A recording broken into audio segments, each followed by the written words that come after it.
said I had a Dan Lanning stat for you. I found this interesting because, everyone, Oregon fans, reminisce about the glory days of Chip Kelly and the way he elevated the program after Mike Bellotti. Yeah. But he was something of a shooting star. Was only coached, I think, 53 games or 54 games for the Ducks before he went off to the NFL, had a show cause thing, all of that. But something significant happened over the weekend, because Chip Kelly ended with a record of 46-7 and a winning percentage of .868. Mm-hmm. Winning his 40th game in 46 tries over the last weekend, Dan Lanning career win percentage at Oregon now .870. So Lanning, now the winningest coach at Oregon in percentage, passed even Chip Kelly. Huh. That's interesting. Ducks have won 18 conference games in a row, Yeah. have the longest home winning streak in the country.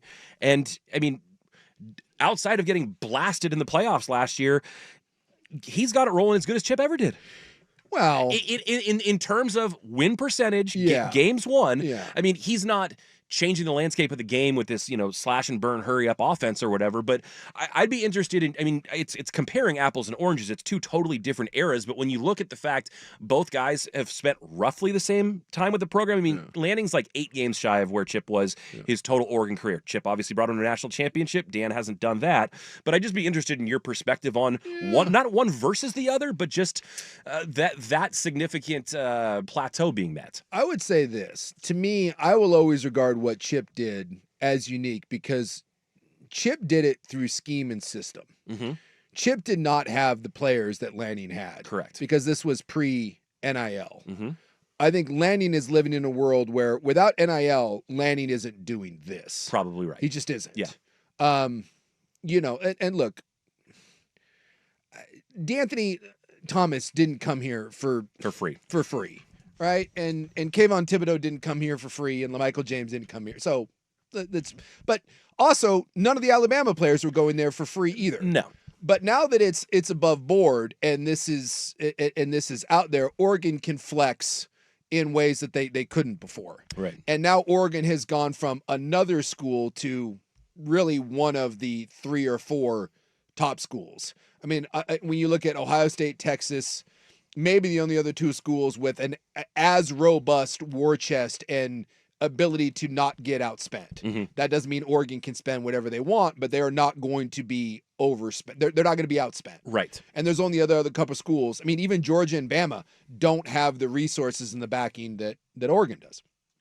So what Lanning is doing is different in the sense that he has been given more tools than Chip. He's been given like a bigger toolbox to work with. So I think what Chip did to me is more impressive, but Yeah. I think what Dan is building is more sustainable. I think Chip was always going to be a little bit of a shooting star because he didn't have a curveball. Mm-hmm. His fastball was incredible. He had one pitch. And it was like something no one had ever seen before. Yes, and you've seen it now. Tempo has been erased from the game. It is no longer the advantage that it was. It doesn't put teams on their heels and get them rattled the way it used to. And so could Chip have lasted a little longer with better talent and the ability to go out and get guys? Absolutely. Would his thing been as sustainable? No, I don't believe it. So for the moment that they had it, what Chip did to me was more impressive. But what Lanning is building here is going to be bigger, it is going to be broader, and it's going to have more of a lasting effect than what Chip had. And so so in that question, there's 2 answers. One is better than the other. It's just depend on, do you want the snapshot or do you want the bigger picture? Yeah. I've said it. I believe unless something radical happens, there's some sort of scandal, there's some sort of, family thing or whatever, I do believe that eventually Dan Lanning will win a national championship here. I don't think under that regime that you had, I don't necessarily think that was a given with Chip. Yeah, I think that's right. I mean, and they came close. Mm-hmm. They certainly could have done it. Yep. But I think that was in this era too, where you have to remember Chip played in a world where you didn't have to go through a bunch of people to win a national championship. Mm-hmm. Yeah, just have the best record, play one game.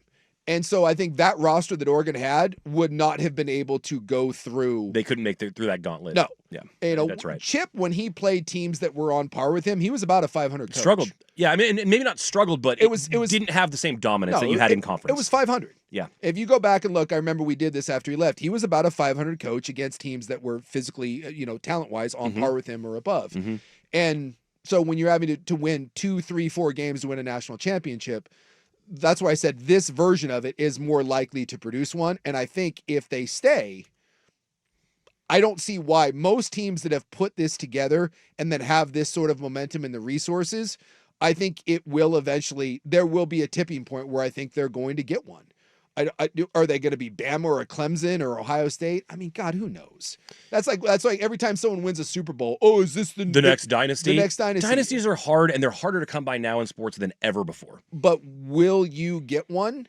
Most teams that have had this sort of trajectory, yes, eventually they usually get one. Whether that's Kirby or whether it's Dabo or whether it's Nick or whether it's Les at LSU.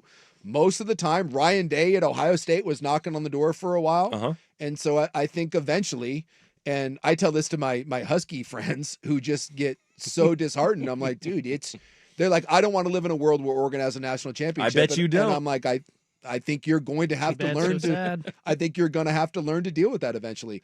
There is a momentum here. Get ready to start talking duck, buddy. Yes. Now, I will say that I think Chip did a lot to help build this version of Oregon and make it. He introduced this kind of new sexy brand to a lot of kids growing up. Yeah. And then it's kind of gone from there. But his style of offense and the amount of points he was scoring and the way he was doing it, I think and you hear it on the recruiting trail, kids say that growing up, this was where they wanted to come play. Right. And not just the uniforms in Nike University, but I think the style in which they played, and Helfrich even continued that style of offense, I really do think led to a lot of offensive players wanting to come here and play in those schemes. Yeah, absolutely. I'm with you 100%. And if I'm hearing that correctly, Suke says Oregon National Championship, Lanning, book it probably this year. There we go. If you gave me 5 years, because I think next year's team will be better than this version. I don't think there's a dominant team this year. I don't think Oregon is super elite. It's certainly not an all-time team, far from it. I think if you played this Oregon team against like the Georgia teams from a couple years ago or some of those Bama teams, I think they'd drop an old-fashioned ass whooping on you. I don't think there's a super elite team out there. So I think you have the ability. Got a chance. But I think the versions of this Oregon team 5 years from now will be infinitely better than this version we're seeing right now. And unless there's another team that rises up and is like, oh my God, you have that year where everything's stacked, I think eventually one of these years, yeah. So if you gave me 5 years and you said they get one, I don't think it's a guarantee, but if you made me if I had to give you an even money bet on it, even money bet, I would bet yes. Yeah. In 5 years, I think they get one. Warms my little Duck fan heart. Thanks for that support and confidence boost. We're going to get there, Schultze. We're going to get there. Hell yeah.